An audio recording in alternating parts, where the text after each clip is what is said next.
Give me 1 second here.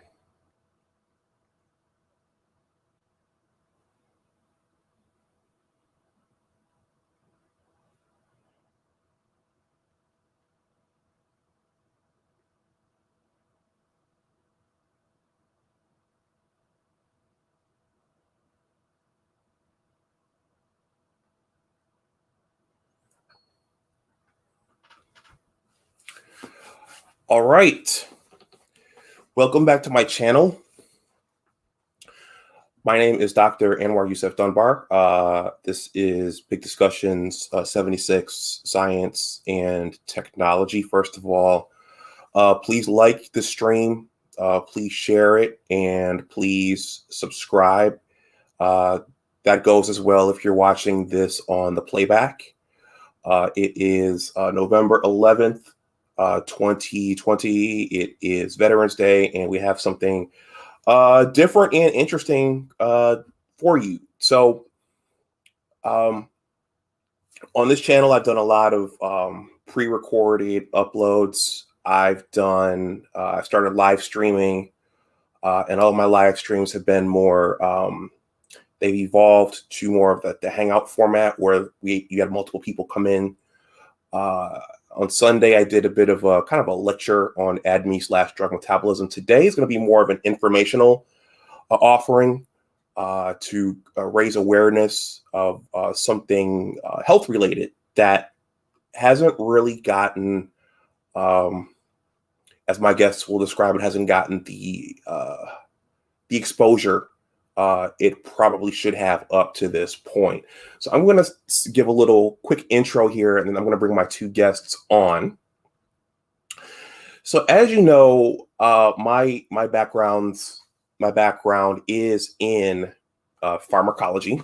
So that's the study of drugs and what drugs do, what man does to drugs. That's one of my professors at the University of Michigan once said, and a subset of pharmacology is pharmacogenomics and toxicogenomics. So that basically deals with the fact that we are not, that we're genetically different. I'm going to pull a visual here so you can see what I'm talking about for the viewing audience. I should have had this one ready to go. Let's see. Bear with me for a second here. I'll take this one.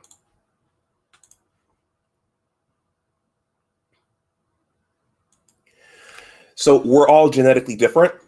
And so that means that, we have different genes. We have, and those different genes may have different expression levels, and we might express the same genes different ways, and we might not even express the same genes. So that's pharmacogenomics, and those genes very much dictate how we handle drugs in certain instances. The classic case is the cytochrome P450s in the liver, but there are also other enzyme classes throughout the body that can impact how we handle certain drugs. And there could be adverse effects throughout our body depending upon how we express certain enzymes.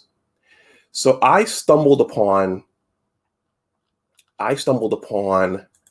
what we're going to talk about today by accident. I just started up this channel, and that's when the pandemic started to really break out and grow legs. And I was creating content on this guy here on the coronavirus. And it was kind of like a windy road.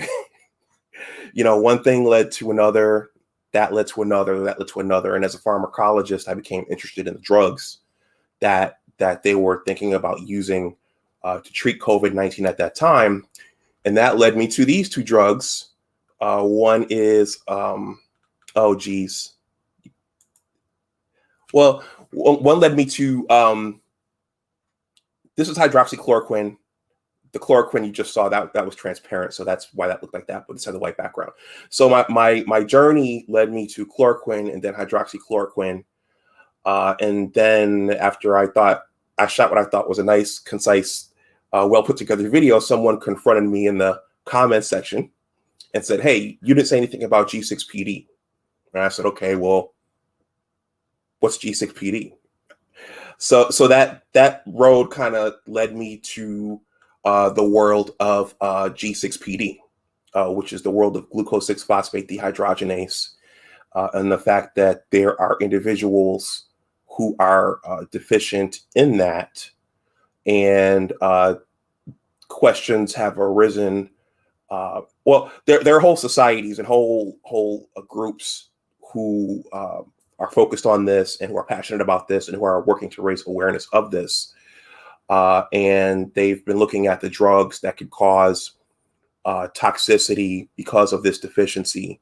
And the main deficiency, I'm going to just say this briefly, and I'm going to let my guests elaborate on it some more, but this deficiency is thought to be related to something called hemolytic anemia. And so there's a G6PD Foundation and a G6PD task force here in the United States, and there are groups around the world who are looking at this and who are advocating for this. And so I came into contact with individuals who are working on this, and I have two of them here who are going to talk to us about G6PD deficiency and the current efforts that are underway to raise awareness of G6PD deficiency, but also what's new and novel, and I think what may have a lot of impact on what's going on today, is that the question has arisen as to whether or not there's a connection between G6PD and COVID-19. So at this time, that's my little opening spiel. Okay. At this time, I'm going to invite up two guests from the G6PD Foundation and the G6PD Task Force, and they're going to tell us about those two groups, the organizations, and why this is important, and how we can better educate ourselves and how we can help out with what they're doing. So I'm going to bring up Keely Harris and Niloufar Barbary. Hey, everyone. Okay, now my volume is on. How are you doing? Doing great. Great. Yeah, this is a first for both of us, Anwar. So I'm glad you have us with you. Okay. Well, we let me do this. Okay. So we talked about what we're gonna discuss. So I have some questions here, and thank you all for being here. And I'm going to ask the questions, and we'll get the conversation started. And if you guys want to segue into another place, then we can do that. All right. So the first question. So this will be like passing the microphone around. One of us will go, and then we'll just pass it around. So thank you, Keely and Niloufar. I've talked about G6PD as a novice on my channel, but as an individual who has been involved in this world, but individuals who have been involved in this world, can you all talk a little bit about what G6PD deficiency is and why it's important? One other thing, while the other person's talking, you might want to mute your mic. I'm going to mute my mic right now so there's no feedback in the background. Okay. So who wants to go first? I guess I'll go first. Yeah. Hello, I'm Keely Harris, and I'm from the G6PD Deficiency Foundation, which is a 501c3 non-for-profit organization, which was established in February of 2015. Its mission is to bring forth education from valid references, awareness, and screening of G6PD deficiency for the public and medical community. That question is so important about G6PD deficiency because I could spend hours talking about it. So I'm going to be as brief as possible. So G6PD deficiency is a medical term used when an individual has less than 30% G6PD enzyme activity. That is referred to being extremely severely deficient. It can also, a person can be G6PD deficiency if they have a range between 30% to 80% G6PD activity. There are various types of G6PD deficiency variants caused by a genetic coding mutation that is usually brought down in families from all parts of the world. The enzyme gene is found on the X chromosome. Important to know that if you carry a deficient X chromosome, you are G6PD deficient to a certain degree. Here is a brief discussion of the importance of a G6PD enzyme. Why is it so important? What is this enzyme about? As was explained before, G6PD is an acronym for glucose-6-phosphate dehydrogenase. It is a very important enzyme that is needed to create the life-essential energy coenzyme called NADPH. And this is done in the pentose biochemical pathway. It's the very first step. Now, I might be talking over your head, and I apologize, but I'm trying to explain how this is very, very important in everybody's body, this particular enzyme. There are other enzymes that also process for different tissues and cell types that also produce NADPH, but red blood cells can only make NADPH by using this enzyme, the G6PD. Thus, your red blood cell lifespan directly correlates or depends on the amount of G6PD present. A person who is deficient can easily compensate for the shorter lifespan of red blood cells by producing more. Normally, there's a huge reservoir of antioxidant capability in the red cell. G6PD, though, to work only to about a capacity of 1 to 2% of its capability. However, when there are situations where more and more reactive oxygen, they call it oxidative stress, begins to form, the protective mechanisms are able to generate more antioxidant, are able to create more antioxidant capacity. In other words, G6PD will keep things in balance. But if you are deficient with it, keeping it in balance may not possibly be, can possibly happen. Things can go off cue, or off the skew, I should say. This can happen when certain drugs or other chemicals are present in the circulation, and also when white blood cells are fighting infections. In people with G6PD deficiency, the red blood cells able to cope with extra reactive oxygen can be overwhelmed, leading to red cell damage. This is what they call hemolysation or hemolyzing. And that characteristic is shown by acute hemolytic anemia, which was spoken just before. One can think of it like reaching its threshold or the last straw that causes the individual to quickly become unhealthy by the breaking down of their red blood cells. Everyone should know the signs of hemolytic crisis. It's very important to know these signs because a lot of people do not know they are deficient. So what causes such events? This is important to know. Like I mentioned there, it's due to oxidative stress triggers.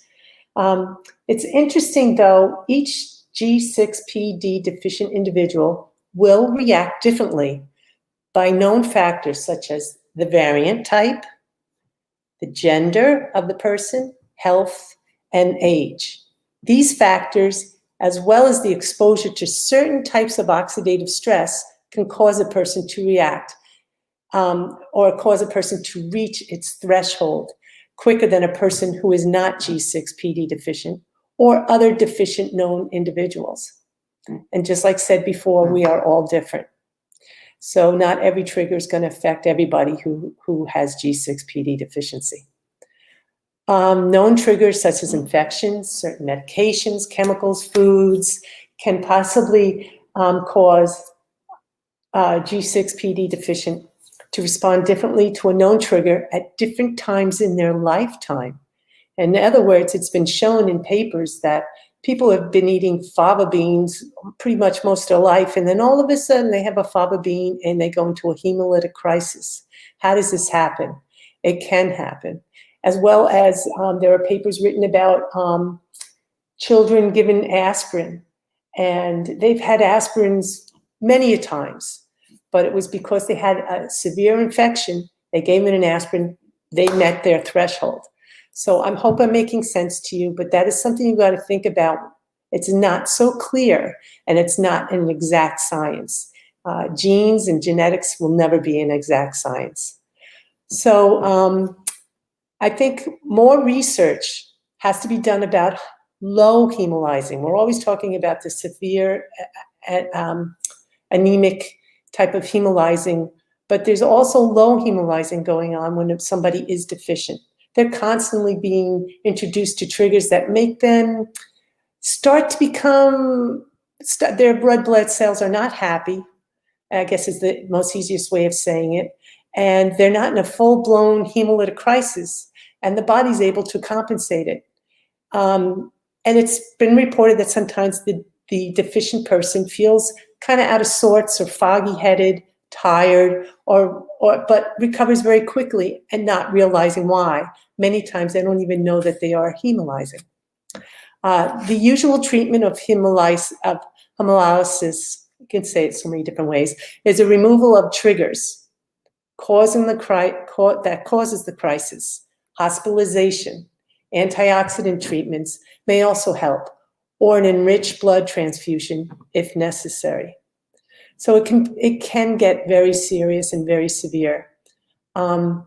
So I just gave you some points about G6PD deficiency, kind of very broad. I know I could go on and on, but I'm going to let Niloufar maybe talk a little bit about what she knows about and her experience being G6PD deficient. Niloufar, give me 1 second. I want to change the view here. Oh, okay, sure. Yeah, Perfect. you see some red blood cells in the background. So and this gives more of a horizontal view for everybody. So go ahead. So I guess I'll say I'm old to this and new to this at the same time. I'm G6PD deficient. I found out I was deficient because my dad reacted badly to certain medication. I think there's a little bit of disturbance. Yeah, and Niloufar, if your mic is loud and if your volume is loud in the background, that might be creating some feedback. So you might want to turn it down just a little bit. Hold on. And I can mute. Let me just go. Yeah. So like I said, I'm G6PD deficient. I found out I was deficient because my dad reacted badly to some medication and they got the test done. It happens that in my community, 20% are G6PD deficient. And I couldn't care less about my deficiency, to tell you the truth, until COVID struck. I have always grown up knowing that I should not be taking certain medication, and that's about it. And then stay away from fava beans and you'll live a perfectly normal life. And that's what I have been doing. Of course, when I did get pregnant with my son, I did the test again just to confirm. And I know Keely has a lot of stories about how it impacts the neonatal neonates and newborns. And I did take a lot of precaution when my son was born because they do get jaundice that is more pathogenic, I think. And so we were much more careful when he was born. We ensured that he got the right treatment and he is perfectly fine. Like I said, my whole engagement, and I think I've learned so much over the last 6 months, was when COVID hit and I started getting really interested in understanding how COVID and G6PD might get impacted. And the reason I sort of started getting really involved is I was following how COVID was impacting Italy on a very close basis. And I started getting very concerned with the high number of deaths in Italy. and then started looking around and saw the same trend in Iran and Spain. And those were the countries that were emerging. And this was in February. And I then also heard about when President Trump spoke about hydroxychloroquine as an option. I got really even more concerned, because I know if a doctor knows anything about G6PD, and I think I would say the same for me, is stay away from hydroxychloroquine and chloroquine, or stay away from the malarial drugs. Although there is such a long list of drugs that could cause oxidative stress. And so that got me more concerned about what role G6PD might play during the pandemic. I also started researching a little bit, and I did find there was an in vitro study that spoke about how G6PD cells reacted much more to an earlier strain of the coronavirus. And that got me even more concerned. So I did start a petition, and then, of course, that petition grew to become a task force that Keely and I are now a part of. But that's really my story about G6PD. I would think, like Keely said, I consider myself a very normal, healthy individual with a deficiency that can get triggered. And since I am very well aware of the deficiency, I take the right precaution. And I think, you can just live an absolutely normal life as long as you're taking care of the triggers. Okay. So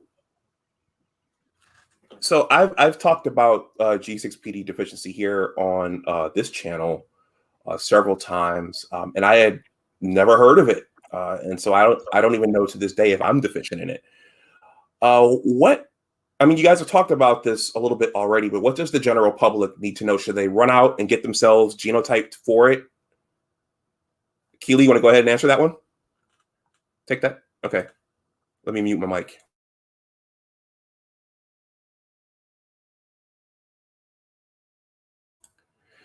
Keely, you're unmute your mic. Okay.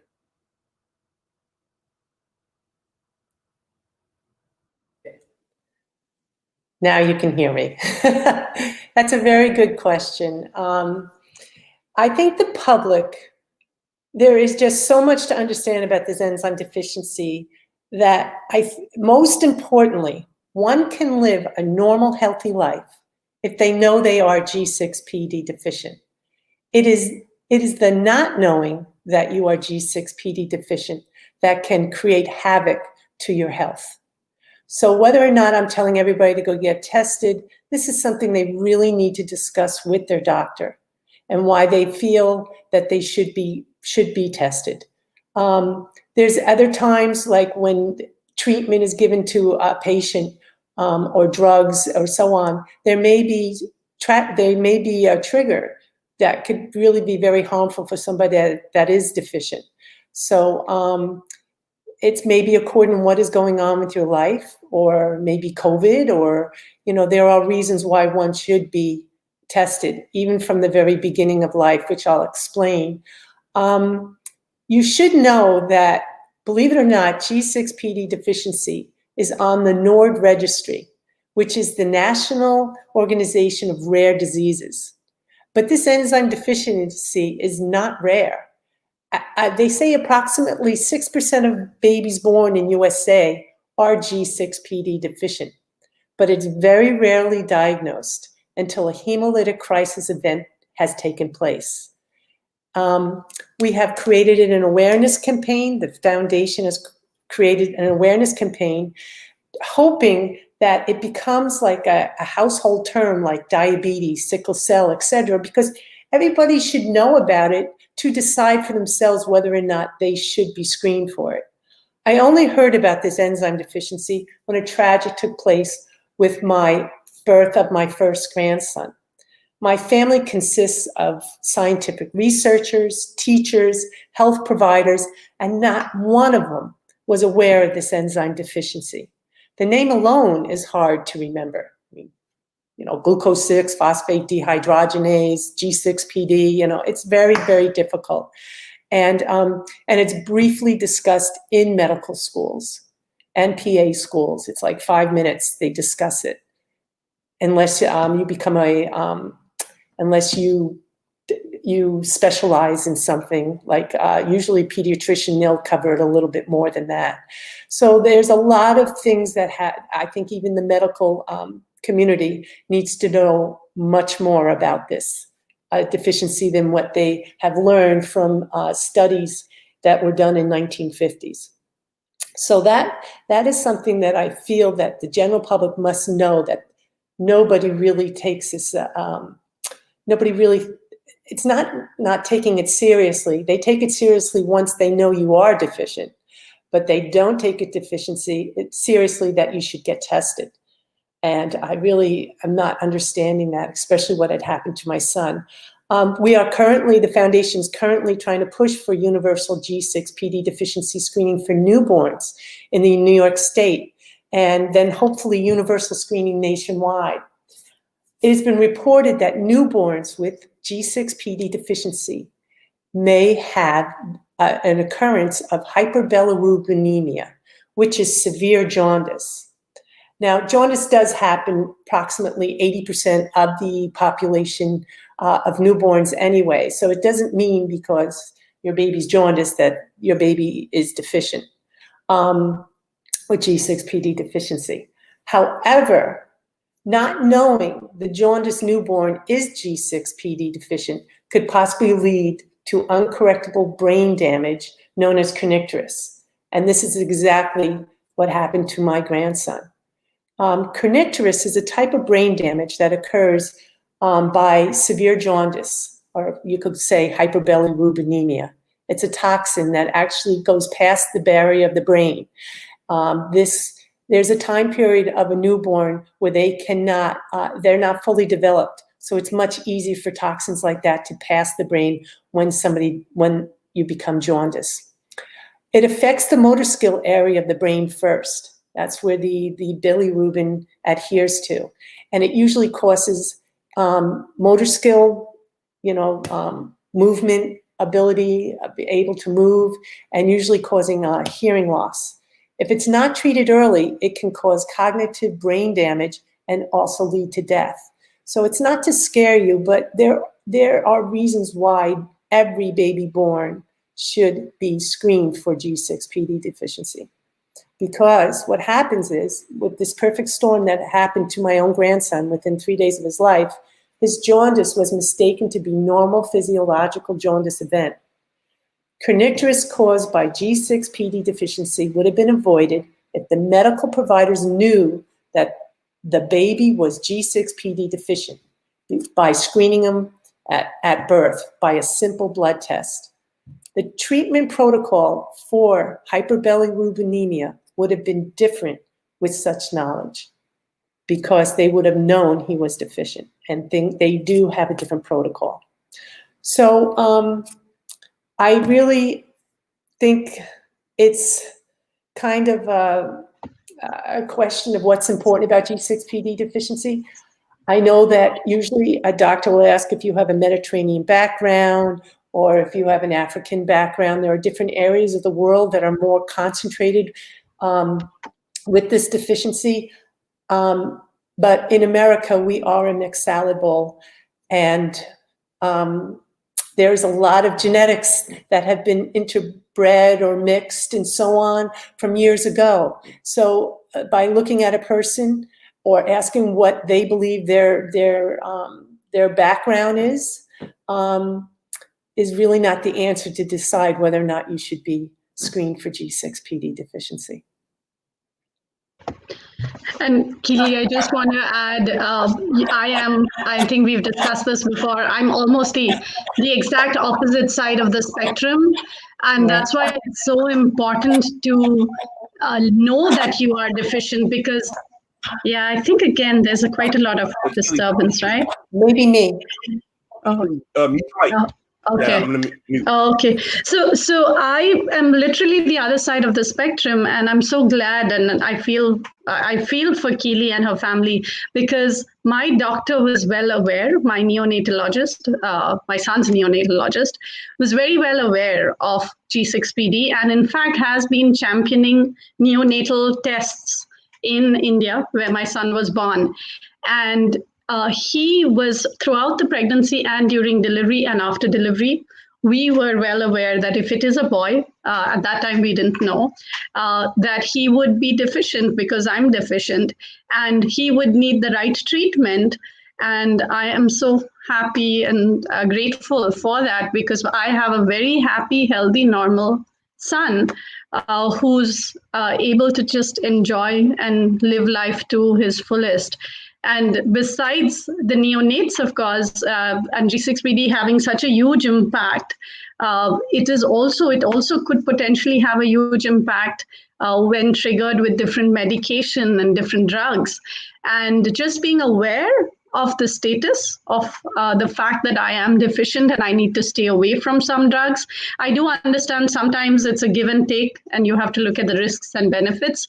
But as long as you're aware, you can take control of the situation and you can handle it much better. And that is why knowing about this deficiency, especially during the COVID pandemic and with the treatment options that are available today, it is so important to get the word out and for folks to know whether they're deficient or not. Okay, before we go on, because we have 2 more questions, if you're new coming into the stream, please click the like, please share. Some people have already shared. If you have questions in the chat, feel free to ask. If you want to make a donation to the channel, I'll leave my Cash App is below this video, but I'll leave it in the chat as well. If you two don't mind, I want to show an article that Niloufar, I think you shared with me and Nicole. Most of my audience is African American at this point, or a good chunk of them are. So I think this is very fascinating. So I'm going to do the screen share really quick. Nicole taught me how to do that. I always say that. I'm going to leave this link in the chat and underneath the final video. This paper, this was shared with us, and it's entitled Prevalence of Glucose 6-Phosphate Dehydrogenase Deficiency in the U.S. Armed Forces from May 2004 to September 2018.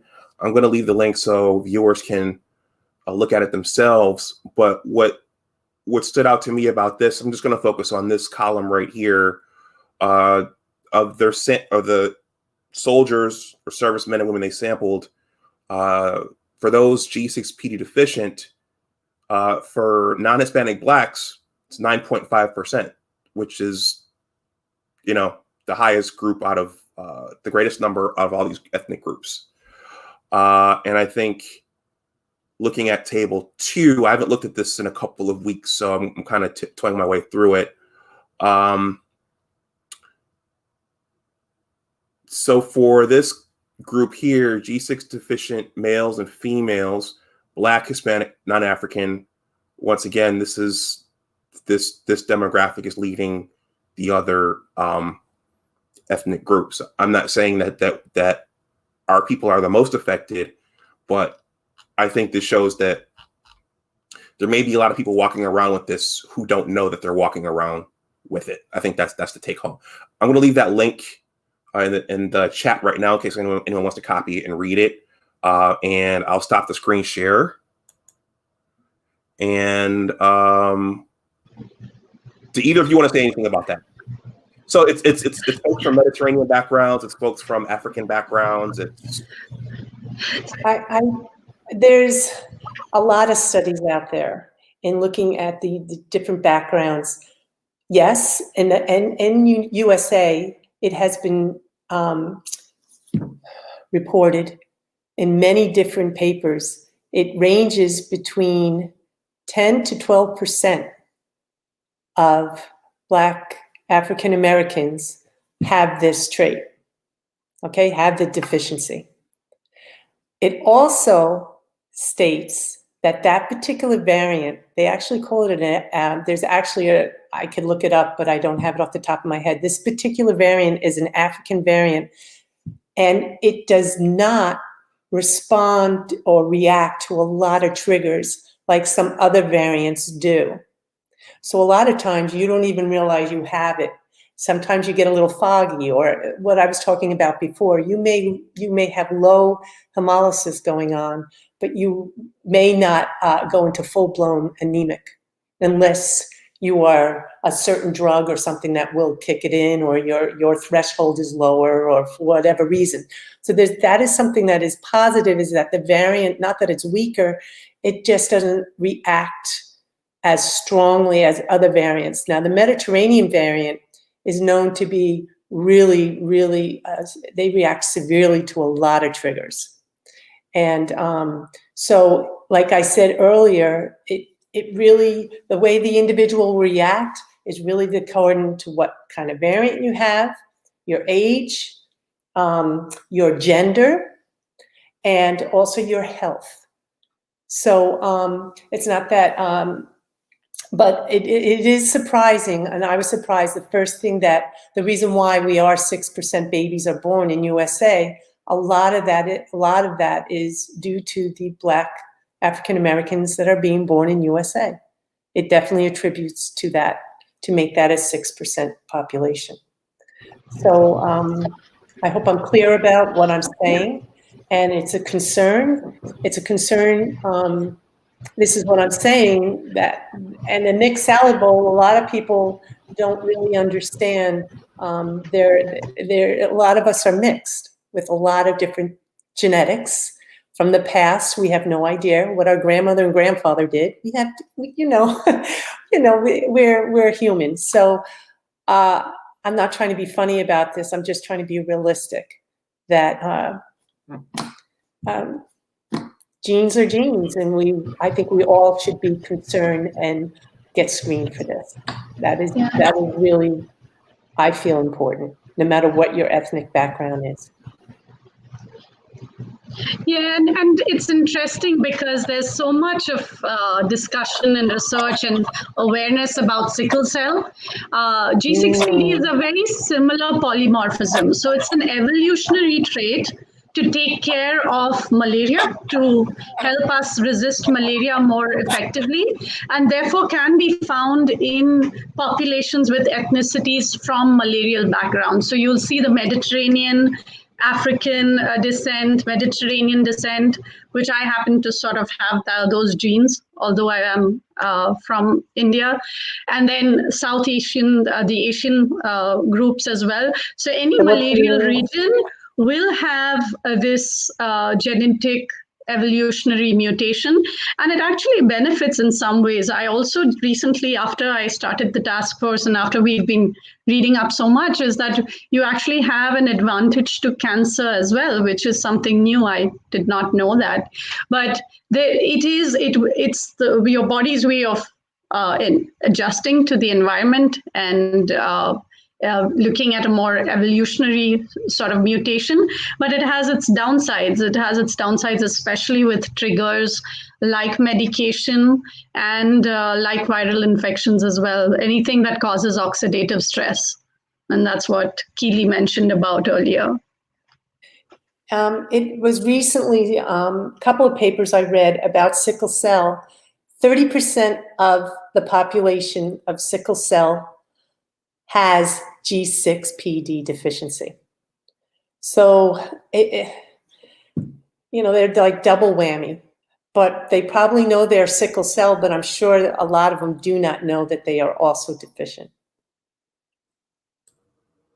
Okay, so you might have mentioned this, but if someone wants to find out whether or not they're deficient, is it just a matter of going to their primary care physician and getting blood drawn, and they can figure that out in a couple of days? Can they figure it out in a couple of hours? Will it take weeks? The best test to take is called a quantitative test. It will tell you how deficient you are. It's a simple blood test. There are laboratories, I know in USA, that are very accurate with this. but the person really should be healthy when they are being tested. Because the problem is, if they're not healthy, they may be already hemolyzing or having some kind of effect, not even keeled, like I'm talking about, and the red blood cells do start producing new blood cells, and it will skew the test, and you'll get a lot of false negatives from it. So if you are going to get tested, please be healthy, because you'll get an accurate test. There is also, you can also be tested with your genes. I know that 23andMe have only 2 variants that they screen for, and there's well over 180 variants of this that you can screen for genetically. In other words, your DNA. And that will not tell you how deficient you are, but it will tell you whether or not you're carrying it on your X chromosome. And how many. Like a female, you have 2 X chromosomes. So it will tell you whether or not you have 2 X's that are normal, 1 X normal, 1 X that is deficient, or possibly you have 2 X's that are deficient. And of course, if you have 2 X's that are deficient, you are just like a male. And males only have 1 X. So if they're deficient, they are usually severely deficient. They're in that less than 30%. So it's all according to the variant, your gender, because with a female, it's a little trickier than, it's not a 50-50. If you're a female and you have of course 2 X's, 1 X might be normal and the other X is not. So you think, oh, 50-50. Well, the other X will compensate for it. Well, usually the X would compensate for the deficient X. But there is this genetic surprise called lionization. And what happens is when this individual is actually being developed, and their cells make each cell decides while it's dividing whether or not it's going to turn on which X. So you have a bad X and you have a good X, and what I'm talking about is being deficient. It's not going to turn off all the deficient ones. So you become, the word for it is skewed, and some females will have a lot of cells that have the X, deficient X turned on, because each cell only needs 1 X to work. They do not use both X's. So that is why we miraculously turn one off. I mean, so a female is very tricky in determining whether or not they are deficient with quantitative, but it can be done because they'll go into that range of that 30 to 80% range. But whether or not you are carrying, how much you are carrying is really the reason why, or what type of variant you have is the reason why you would get a DNA test. I hope I'm clear with that, but either one is a blood test. Your DNA could probably be a saliva test as well. I think it's best you talk to your doctors about this. There's more information on the website. I'm going to be putting more information on the website because I don't think it's clear enough for people to really understand when and when not to test and the best way to test and so on. So I hope I'm clear. Was that clear? Yeah, so it's a blood test, and it sounds like it's best to do it when you're healthy. Yes. It sounds very simple. Yes, it's very simple. So when you said the website, you're referring to the G6PD Foundation? Yes. Okay, give me 1 second. I have it queued up and ready to go so people can see it. So I want to add that since the task force, the G6PD COVID task force is focused on what do we need to do in the COVID situation, if you do have COVID and you are taking medication and you're not able to get tested, because this would mean that a huge population needs to get tested, we at least ask that the doctors and the medical practitioners are looking for hemolysis and are treating individuals if they find that they are going into a hemolytic crisis, they are being treated effectively for it. Okay, I'm going to drop the link in the chat right now, and then we have 2 more questions. Let me just do this real quick. Okay, now, so that's the website for the G6PD Foundation. So these last two questions, and this is going to lead into the survey.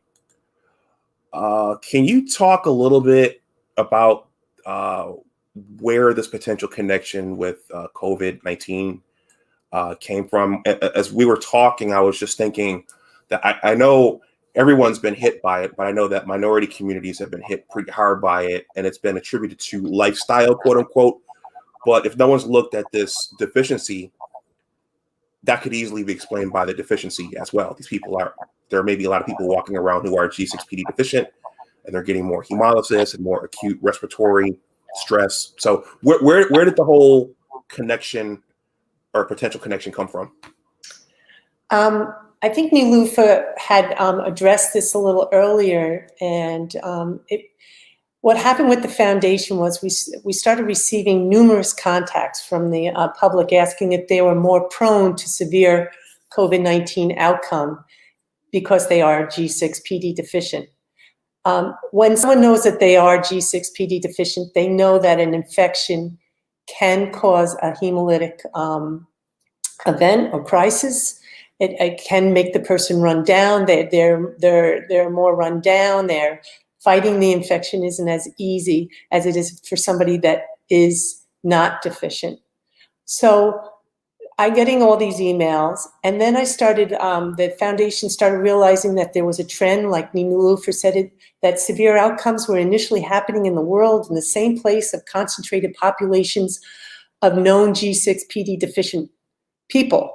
So it was like you were looking at the map, and it looks exactly like the map where COVID is affecting people severely in the very beginning.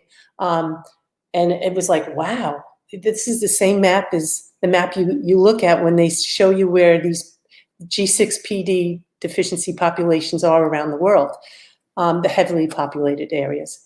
And when they said males were more negatively affected by the virus, it was like, wow, well, males are much more affected with they're most affected with the being severely deficient. So we're like little things that just seem like a correlation. It kind of made you wonder, like, maybe there is something to this. So, I don't know if it was explained genetically why a male is more likely severely deficient than a female is because they only carry the 1X. So you have to understand that. And females, like I said earlier, have the 2X. So, and if both X's were affected, they'll be as severe just like the male. But if they only have 1X deficient and 1X normal, then they're not as severely deficient. So thus not severely deficient, is that like a correlation? Then the clinical treatments were being announced, and the anti-malarial drugs, which are known to be oxidative triggers for G6PD deficiency, created fear for those with the G6PD deficiency and what was being treated for COVID. So it was like, when is this the last straw? In other words, how much can somebody take that is deficient with G6PD deficiency? And it really has never been addressed, even though they keep talking about oxidative stress, COVID and oxidative stress, but they never talk about the actual G6PD deficient population and how they're being affected. So to date, more and more COVID-19 cases have been reported about hemolytic events with G6PD deficiency population due to the popular clinical treatments that they're using for COVID. Like you mentioned earlier, hydroxychloroquine. There's also methylene blue, which is really a no-no for anybody who has G6PD deficiency. Many studies knowing this, when they're finding these cases happening more and more, I think there's well over 25 of them out there right now that have reported this happening to a patient of theirs being treated for COVID-19, that they recommend that patients should be treated for G6PD deficiency prior to such treatments. But it was not a concern earlier. There are concerns of oxidative stress for the virus, plus oxidative stress from certain treatments and or underlying health issues of a person. Can you imagine a person who is also G6PD deficiency? It's like, when is that when is that going to be the last straw before it breaks the camel's back, as they've said in the past? How much can a person take and stay healthy? But the only way to accurately answer these concerns is to study the outcome of G6PD deficiency population as COVID-19 patients. The problem with this, in USA anyway, a lot of people do not know they are G6PD deficient.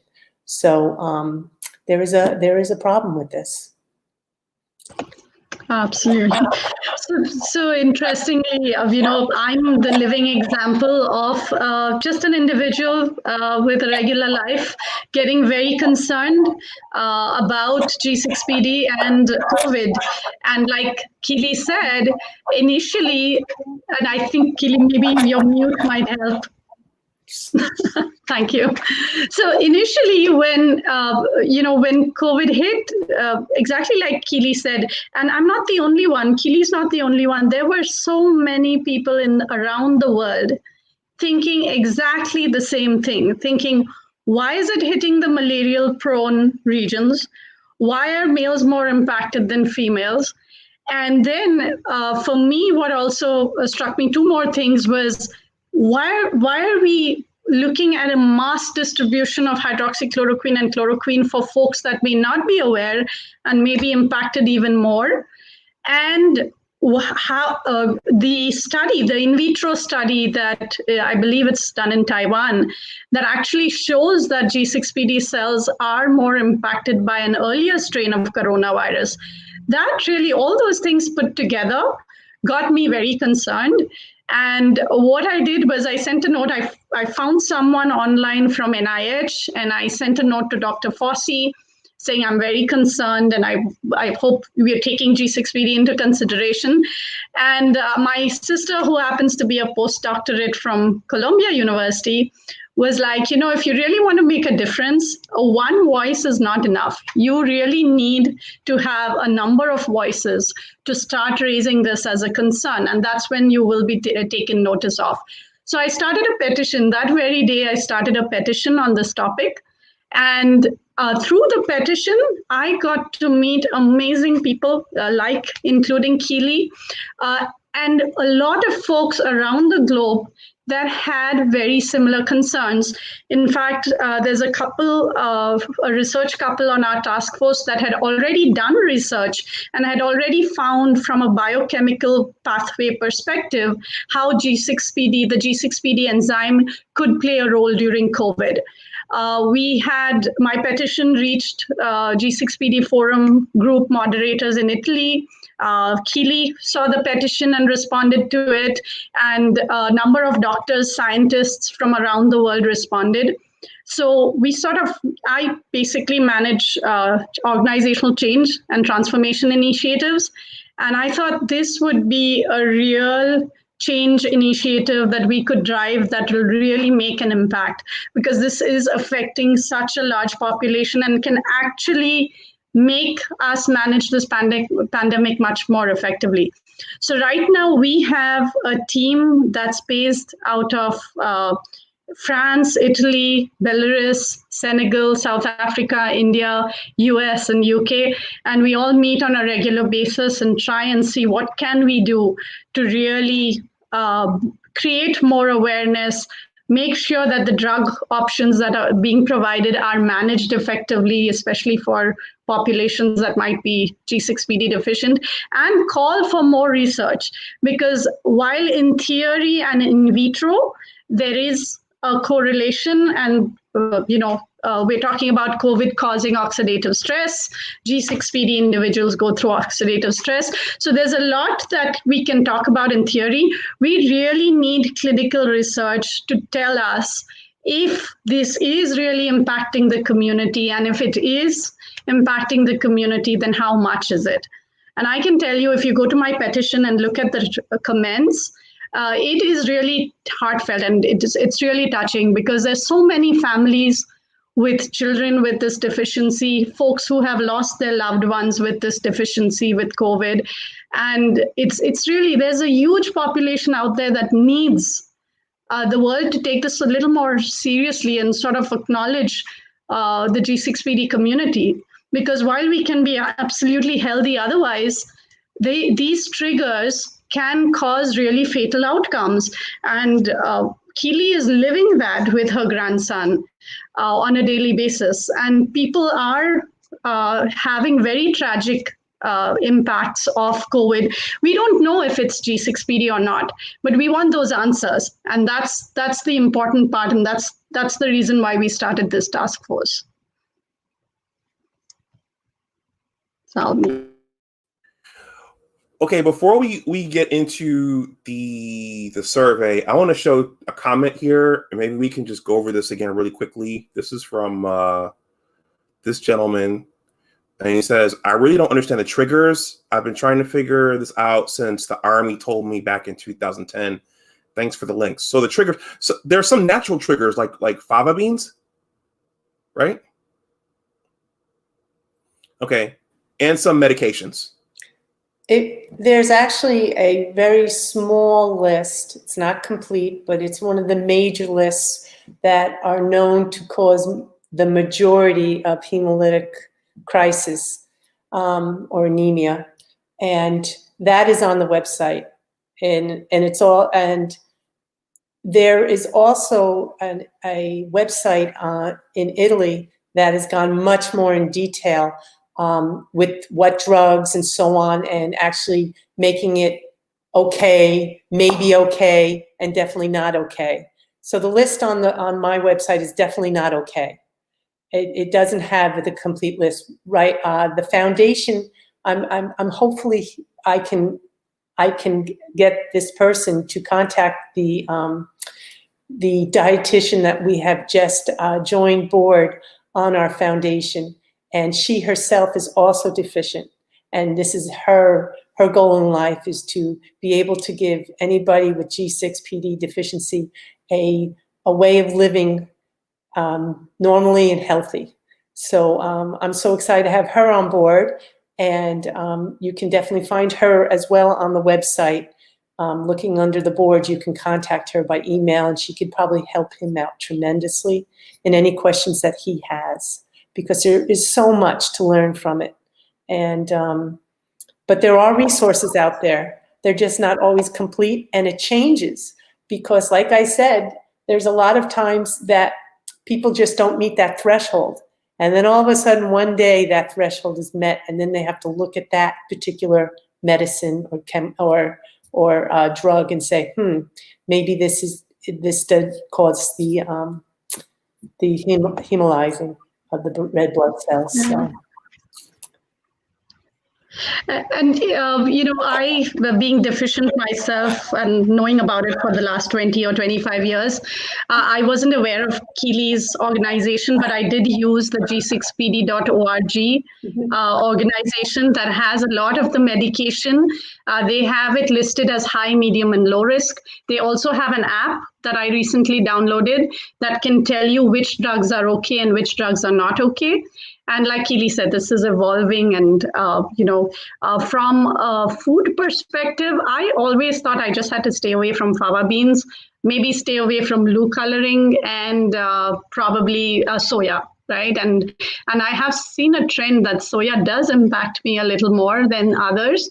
But then I recently learned that any plants that have vicines are actually a problem, and that could be a trigger for G6PD. But I know I'm not a dietitian. This is all hearsay. I think Keely is dietitian. Keely, I'm going to take you up on the dietitian anyways. I think I would love to learn more myself. When you all said the association, that was the Italian group, right?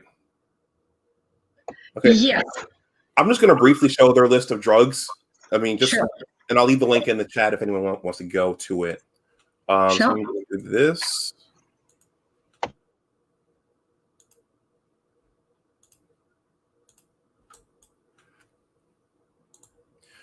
See, let me blow it up.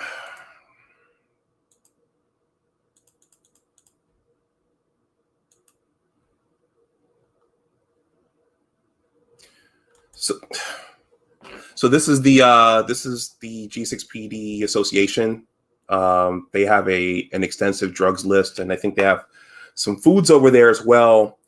I'm going to leave the link in the chat. This is information you can ask your doctor, just in case they prescribe something to you that might not be good for you.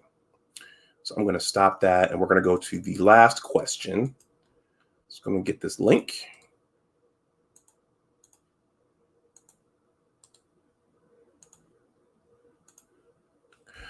And we will go to the last question, which is about the survey. So can you talk about the survey and its purpose?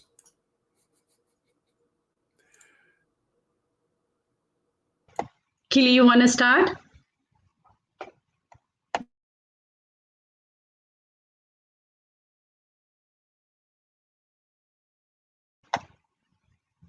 Do you want me to go, Keely? You're on mute. Okay.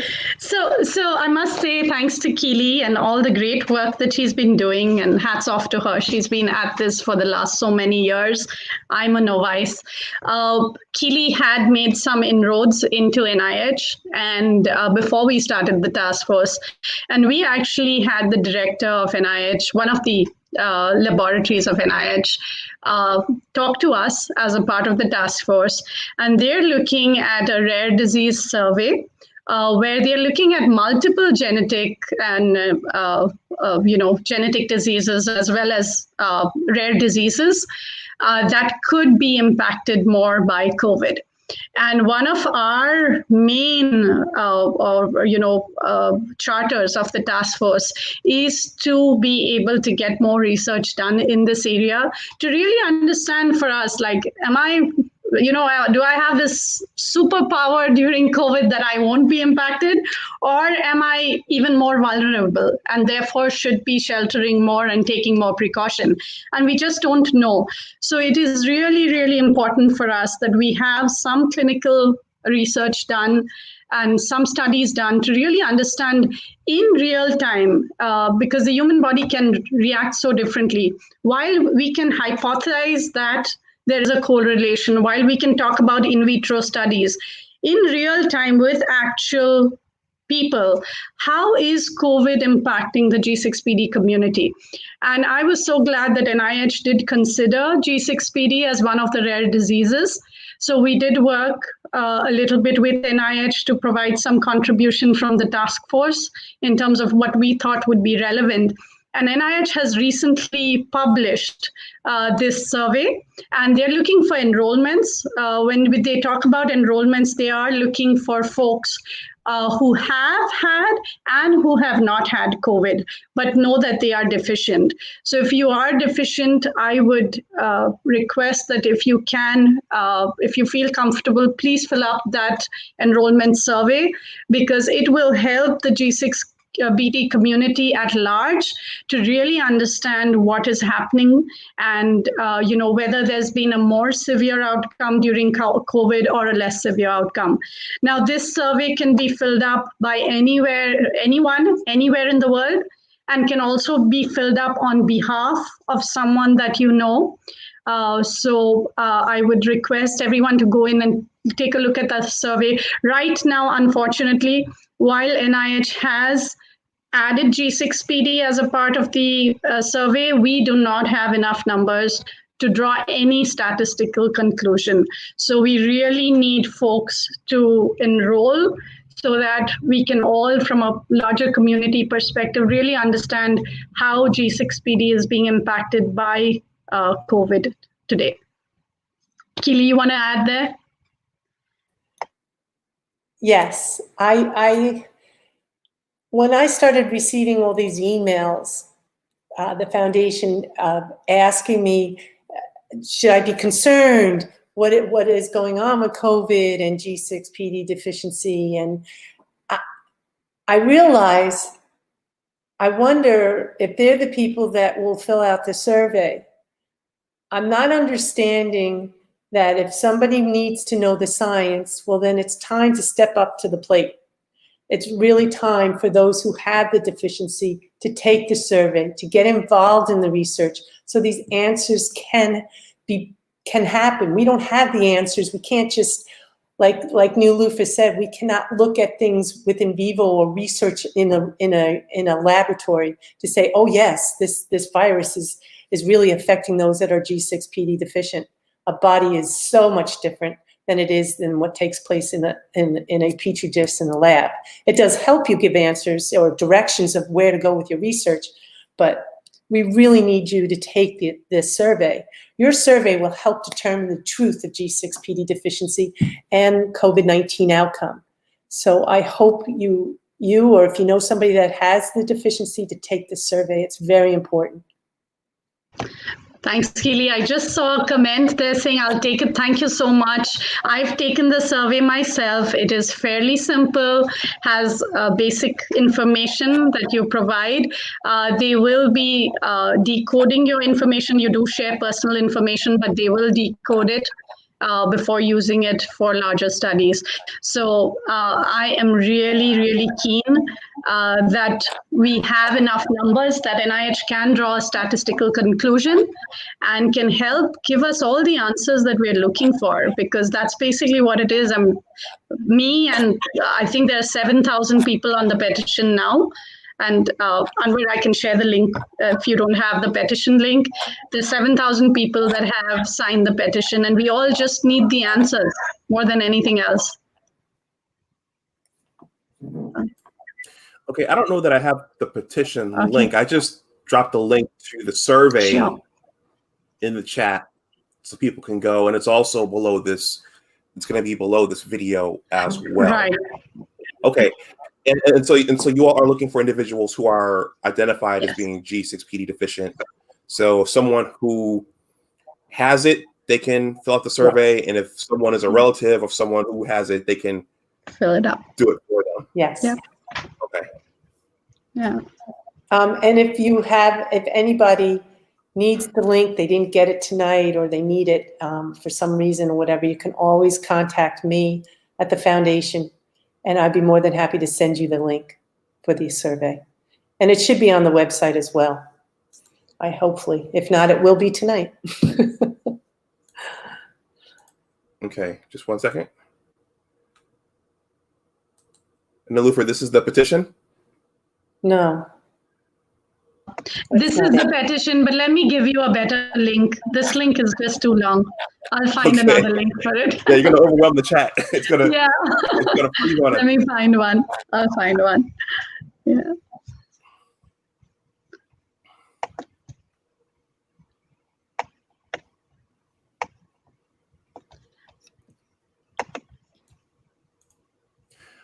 Okay, we are just over an hour, so we're just about at the end. If anyone has a question in the chat, you can ask a question before we stop. I just left my Cash App here if you want to make a donation to the channel. I think I see it over there. Okay, I'm going to copy the petition and drop it in the chat right now. Sure.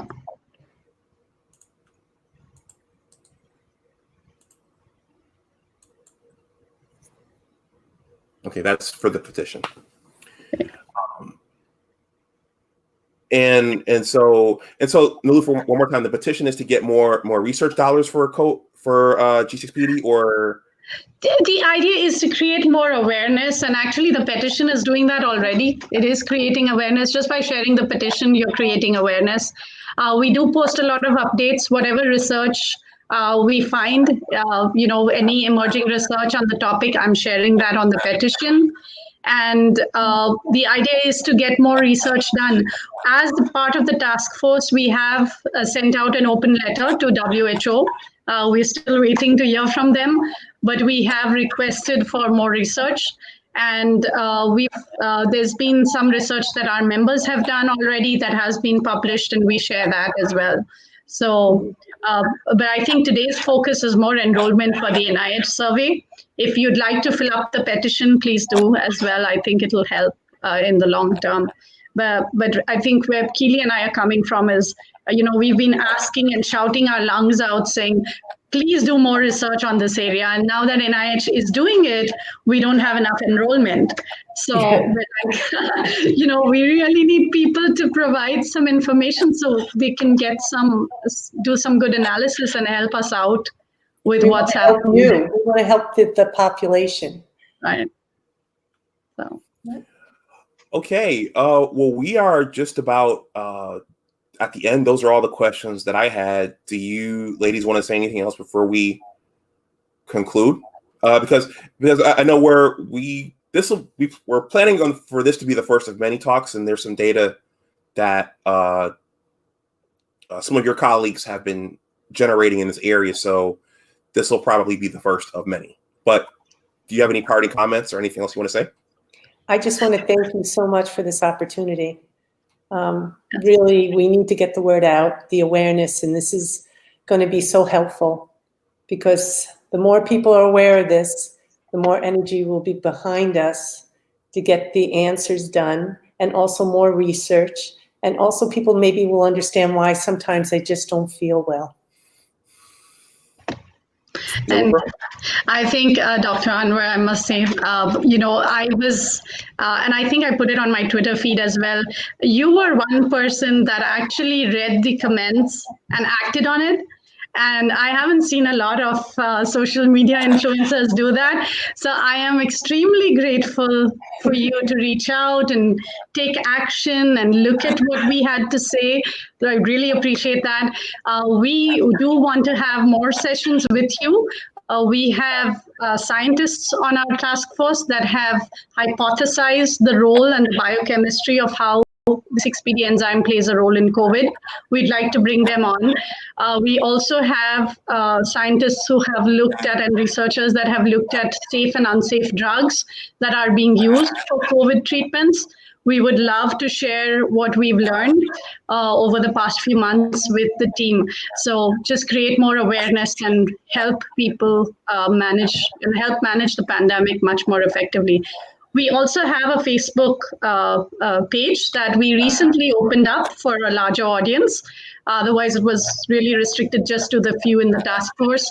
But that Facebook page does have a lot of information on emerging articles, and we use it for collaboration.